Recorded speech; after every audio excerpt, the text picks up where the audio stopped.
बच्चों, आज की इस वीडियो में हम बात करने वाले हैं क्लास 12th इंग्लिश फ्लेमिंगो के चैप्टर नंबर 2 की लोस्ट स्प्रिंग, जिसकी एक मैं क्वेश्चन आंसर की जो वीडियो है वो आपके सामने लेकर आया हूं और मैं आपको बताने वाला हूं कि आपके जो बोर्ड एग्जाम आ रहे हैं उसमें कौन से क्वेश्चंस आपको अच्छी तरह से प्रिपेयर करना चाहिए ताकि आप बहुत अच्छे नंबर को स्कोर कर सकें। तो प्यारे बच्चों, सबसे पहले नंबर पर मैं यहां से स्टार्ट कर रहा हूं आपका चैप्टर नंबर 2 जिसका नाम है लोस्ट स्प्रिंग। इसके दो पार्ट हैं जिसमें से आज मैं आपको जो फर्स्ट वाला पार्ट है जो कि साहेब नाम के एक लड़के के ऊपर दिया हुआ है, स्टोरीज ऑफ स्टोलन चाइल्डहुड जो है वो इस चैप्टर का टाइटल है, वो फर्स्ट नंबर पे आपको दिया हुआ है। Sometimes I find a rupee in the garbage.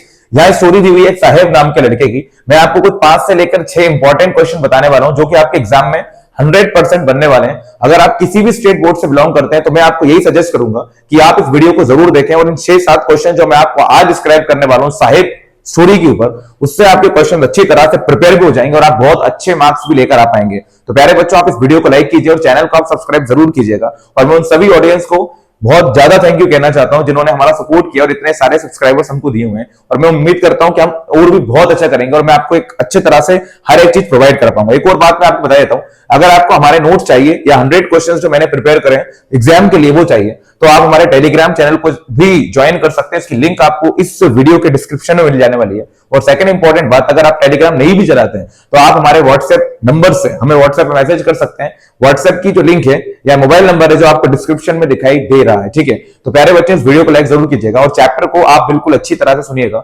Chapter number 2 जो है फ्लेमिंगो बुक का है और लोस्ट स्प्रिंग चैप्टर का नाम है, जिसकी राइटर जो है वो अनीस जंग है। चैप्टर की स्टोरी को मैं स्टार्ट करूंगा। स्टोरी को तो मैं अभी नहीं बता रहा हूं, लेकिन मैं आपको जो क्वेश्चंस एग्जाम में आने वाले हैं उन सभी क्वेश्चंस के बारे में आपको बहुत डिटेल में बताने वाला हूं। तो आप अगर इस वीडियो को अच्छी तरह से देखते हैं तो आपको मैं 100% श्योर हूं कि आपको सब समझ में आ जाएगा।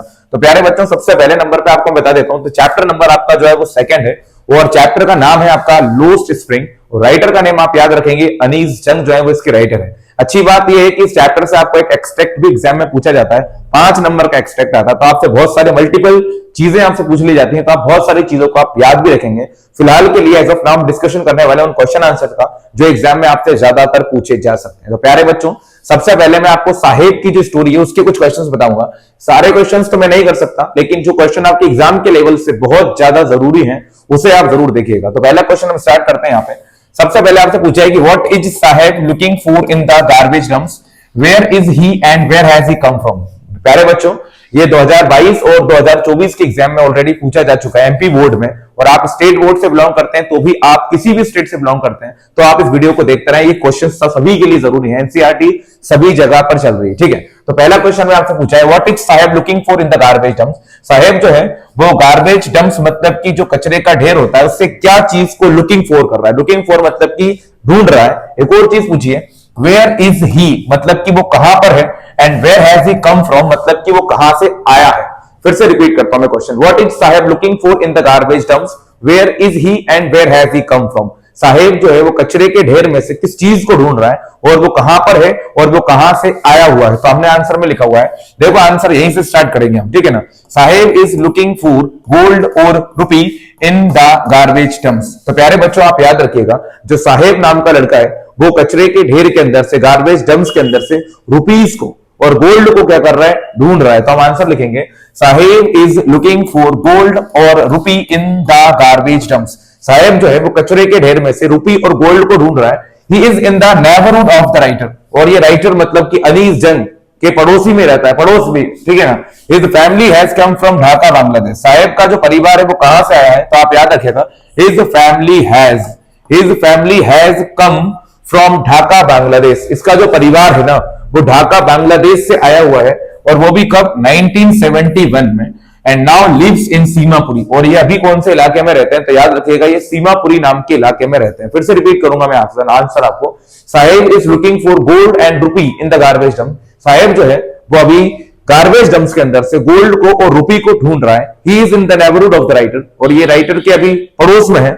His family has come from Dhaka Bangladesh. इसका जो परिवार है वो ढाका बांग्लादेश से आया हुआ है। And now lives in Seemapuri, और अभी ये जो है वो सीमापुरी नाम के इलाके में रहता है। याद रखिएगा साहेब कौन से इलाके में रहता है, लोकेलिटी में रहता है, तो सीमापुरी में ये रहता है अभी, ठीक है ना। एक और क्वेश्चन जो आपके एग्जाम पर्पज से ज्यादा जरूरी हो सकता है, मैं आपके सामने एक्सप्लेन करूंगा। क्वेश्चन में आपसे पूछा गया, इस आंसर को आप स्क्रीनशॉट ले सकते हैं या लिख भी सकते हैं अगर आप नए हैं और आपको ये नहीं पता ही है। अगर आपको इसके आंसर चाहिए, चाहे टेलीग्राम चैनल पे, व्हाट्सएप ग्रुप पे हमारे पास मैसेज कीजिएगा, आपको ये सारी चीजें हैंड टू हैंड प्रोवाइड की जाएंगी। चलिए आगे क्वेश्चन देखते हैं। क्वेश्चन में पूछा है, is Saheb happy working at the tea stall. भाई जो साहेब है, क्या वो टी स्टॉल पे काम करके हैप्पी है? हैप्पी मतलब कि खुश। अब आपको मैं बता देता हूं, अनीस जंग जो है वो साहेब को एक जॉब ऑफर करती है टी स्टॉल पे काम करने की, जिसमें उसे 800 रुपीज की सैलरी भी मिलने वाली थी। तो क्वेश्चन में यही पूछा है, क्या साहेब जो है वो टी स्टॉल पे काम करके हैप्पी मतलब कि खुश है? इसको एक्सप्लेन कीजिए। 2024 में ये क्वेश्चन पूछा जा चुका है। आगे की बात करते हैं। क्वेश्चन में ये भी पूछ सकता है आपसे, why was Saheb unhappy while working at the tea stall. Saheb जो है वो चाय की दुकान पर मतलब कि टी स्टॉल पे काम करने से अनहैप्पी क्यों था? अनहैप्पी मतलब कि दुखी क्यों था, परेशान क्यों था? तो हम बताएंगे आंसर। सबसे पहले तो इस क्वेश्चन का आंसर मैं आपको रिपीट करूंगा, क्या साहेब जो है वो टी स्टॉल पे काम करके खुश है? तो मैं आंसर में लिखूंगा नहीं भाई, बिल्कुल भी खुश नहीं है। आंसर हमने लिखा है no, Saheb is not happy working at the tea stall. Saheb जो है वो टी स्टॉल पे काम करके बिल्कुल भी हैप्पी नहीं है, मतलब कि खुश नहीं है। ये बात आप याद रख लीजिएगा। रिपीट करता हूं मैं, no Saheb is not happy working at the tea stall. Saheb जो है वो टी स्टॉल मतलब कि चाय की दुकान पे काम करके तो बिल्कुल भी खुश नहीं है। No Saheb is not happy working at the tea stall. Saheb जो है वो टी स्टॉल पे काम करके बिल्कुल भी खुश नहीं है, बिकॉज क्योंकि ही हैज लॉस्ट हिज फ्रीडम। क्योंकि भाई उसने अपनी जो फ्रीडम है, फ्रीडम का मतलब उसकी जो खुद की आजादी है, उसी को उसने क्या कर दिया है? लॉस्ट कर दिया। लॉस्ट मतलब कि खो दिया है। सही बात है भाई, अगर हम किसी के यहाँ पे काम करने के लिए जाएंगे तो हम अपनी फ्रीडम को क्या कर देंगे? लॉस कर देंगे, खो देंगे। उसने अपनी आजादी को लॉस कर दिया है। वर्ब का थर्ड फॉर्म यहाँ यूज किया अपन ने, और प्रेजेंट परफेक्ट टेंस में आंसर को मैंने लिखा हुआ है। तो हम लिखेंगे Saheb is not happy working at the tea stall. Saheb जो है ना वो टी स्टॉल पे काम करके बिल्कुल भी खुश नहीं है, because he has lost his freedom. उसने अपनी पूरी आजादी को क्या कर दिया है? लॉस्ट कर दिया है। And he is no longer his own master, और वो अब अपनी खुद की मर्जी का मालिक भी नहीं रहा। He is no longer his own master, वो अपनी मर्जी का मालिक भी नहीं है। ही इज समवन सर्वेंट, वो अब किसी का क्या बन गया है? नौकर बन गया है। सही बात है भाई, वो अब किसी का नौकर बन गया है। The steel canister seems heavier than the plastic bag for him. और साहेब को जो स्टील कैनिस्टर है, जो चाय का बर्तन है, वो बहुत ज्यादा हैवी लगता है, मतलब भारी लगता है प्लास्टिक बैग से भी। साहेब एक रैकपिकर है और वो कचरा उठाने का काम करता है, लेकिन जब उसको टी स्टॉल पे काम करने के लिए भेजा जाता है तो भाई जो टी कैनिस्टर होती है वो उसे बहुत ज्यादा हैवी लगती है, प्लास्टिक बैग से भी ज्यादा हैवी लगती है। तो आंसर में एक बार फिर से रिपीट करूंगा, no Saheb is not happy working at the tea stall. Saheb जो है वो टी स्टॉल पे काम करके बिल्कुल भी खुश नहीं है, because he has lost his freedom, क्योंकि अब वो अपनी आजादी को खो चुका है। He is no longer his own master, वो अपनी मर्जी का मालिक भी नहीं है, अपनी खुद की मर्जी का मालिक भी नहीं है। He is someone servant, अब वो किसी का नौकर बन चुका है। The steel canister seems heavier than the plastic bag for him, और साहेब को जो स्टील कैनिस्टर है वो प्लास्टिक बैग से भी ज्यादा हैवी मतलब कि भारी लगती है। ये बात आप याद रखिएगा। गाइस अगला क्वेश्चन हम बात करेंगे, इसी चैप्टर की बात कर रहे हैं ना, ठीक है, आप याद रखिएगा। अब आप लोगों को मैं एक इंपॉर्टेंट बात बता दूंगा, बहुत इंपॉर्टेंट क्वेश्चन हम यहाँ पे डिस्कस कर रहे हैं। 2 क्वेश्चन मैंने आपको बताए हैं। प्यारे बच्चों, इस कहानी का, इस चैप्टर का सबसे ज्यादा इंपॉर्टेंट क्वेश्चन जो यहाँ पे डिस्कस किया जाना चाहिए, मैं आपको बताता हूं। इस क्वेश्चन को जरूर कीजिएगा, Why should child labor be eliminated and how? Question में पूछा है कि बच्चों से जो दैनिक मजदूरी कराई जाती है, चाइल्ड लेबर की हम बात कर रहे हैं, इसे क्यों एलिमिनेट किया जाना चाहिए? एलिमिनेट मतलब कि खत्म कर देना चाहिए, और इसको हम कैसे खत्म कर सकते हैं, ये बात भी हमको यहाँ डिस्कस करनी है। 22, 24 और 25 में इस क्वेश्चन को देखा गया है, तो आप लोग इस क्वेश्चन को जरूर लर्न कीजिएगा। और मैं फिर बता रहा हूं, अगर आपके पास ये सब नहीं है, आप मेरे पास व्हाट्सएप मैसेज करके या हमारे टेलीग्राम ग्रुप को ज्वाइन करके आसानी से इन सारी चीजों को एक बार में गाइड कर सकते हैं। बिल्कुल सही बोल रहा हूं मैं आपसे, ठीक है। फिर से रिपीट करूंगा मैं, why should child labour be eliminated and how? Child labour को हम कैसे एलिमिनेट कर सकते हैं? एलिमिनेट का मतलब होता है खत्म कर सकते हैं। जी हाँ, चाइल्ड लेबर को कैसे एलिमिनेट किया जा सकता है और क्यों कर देना चाहिए, ये भी इंपॉर्टेंट बात है। तो हम लिखेंगे child labour should be eliminated. Child labour को क्वेश्चन में वाई का यूज हुआ है, तो हमने यहाँ पे बिकॉज का यूज भी कर लिया है। और ये शुड है, इसका पैसिव वॉइस लिखा है, तो हमने वर्ब की थर्ड फॉर्म लगाई है। याद रखिएगा, शुड प्लस दी वर्ब की थर्ड फॉर्म, पैसिव वॉइस का यूज हुआ, ठीक है ना।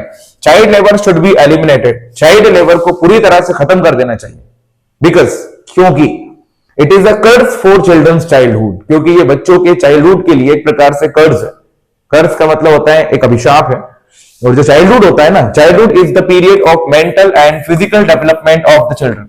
और बच्चों का जो बचपन होता है वो उनके मेंटली और फिजिकली डेवलपमेंट का टाइम होता है। But the children will do work, लेकिन अगर बच्चे काम करेंगे, but the children do work, अगर बच्चे काम करेंगे, so they want to be able to develop, तो वो अपने आप को डेवलप नहीं कर पाएंगे, साथ ही साथ उनकी जो एजुकेशन होगी वो भी क्या हो जाएगी, सफर हो जाएगी। फिर से रिपीट करता हूं मैं answer, child labour should be eliminated, child labour को खत्म कर देना चाहिए, because it is a curse for children childhood, क्योंकि ये बच्चों के चाइल्डहुड के लिए एक प्रकार का कर्स मतलब कि अभिशाप है, ठीक है ना भाई। Childhood is the period of mental and physical development of a children, और बच्चों का जो बचपन होता है वो उनके मेंटली और फिजिकली डेवलपमेंट का टाइम होता है, but the children do work, लेकिन अगर बच्चे काम करेंगे so they want to be able to develop, तो वो डेवलप नहीं हो पाएंगे, as well as their education will suffer, और उनकी जो एजुकेशन है वो भी पूरी तरह से खराब हो जाएगी। अब बात ये आती है कि चाइल्ड लेबर को खत्म कैसे करना चाहिए। तो प्यारे बच्चों, in order to eliminate this problem, इस समस्या को खत्म करने के लिए, इस प्रॉब्लम को खत्म करने के लिए, in order to eliminate this problem, इस समस्या को खत्म करने के लिए government should enact a law forcefully, सरकार को एक नियम बनाना चाहिए, एक कानून पास करना चाहिए। The government should enact the law forcefully, सरकार को एक नियम बनाना चाहिए, and the parents must be made aware for this, और इसके लिए जो पेरेंट्स है उसको भी अवेयर किया जाना चाहिए, मतलब पेरेंट्स को भी अवेयर किया जाए, बहुत ज्यादा जरूरी चीज है, तभी चाइल्ड लेबर को क्या किया जा सकता है, खत्म किया जा सकता है। अब आगे की हम बात करेंगे इसके नेक्स्ट क्वेश्चन की। प्यारे बच्चों, ये स्टोरी के बहुत ही इंपॉर्टेंट क्वेश्चन मैं आपको बता रहा हूं, अगर आप ईमानदारी से इस वीडियो को देखकर याद कर लेते हो क्वेश्चंस को, मजा आ जाएगा और आप बहुत ही अच्छे मार्क्स लेकर आएंगे। चलिए एक और क्वेश्चन मैं आपको डिस्कस करता हूं, यहाँ पे सुनिएगा। क्वेश्चन है पूछा है, what could be some of the reason for the migration of people from village to city. प्यारे बच्चों, इस क्वेश्चन में बहुत ही इंपॉर्टेंट बात पूछी गई है। मैं आपको ये बताने वाला हूं कि जो लोग हैं जो कि गांव से शहर की तरफ माइग्रेट कर जाते हैं, मतलब कि पलायन कर जाते हैं, अपने एक जगह को छोड़कर दूसरी जगह जाते हैं, जैसे साहेब बांग्लादेश से आया हुआ है, ढाका से आया हुआ है, तो लोगों का शहर, गांव से शहर की तरफ जाने का मेन रीजन क्या है, तो आंसर हम देखेंगे। तो हमने लिखा है द मेन कॉज, कॉज का मतलब होता है प्यारे बच्चों कारण, याद रखिएगा आप, है ना। The main cause of migration, migration मतलब पलायन करना, ठीक है। The main cause of migration of people from villages to cities is the lack of opportunities, ये बात आप याद रखिएगा, is the lack of opportunities.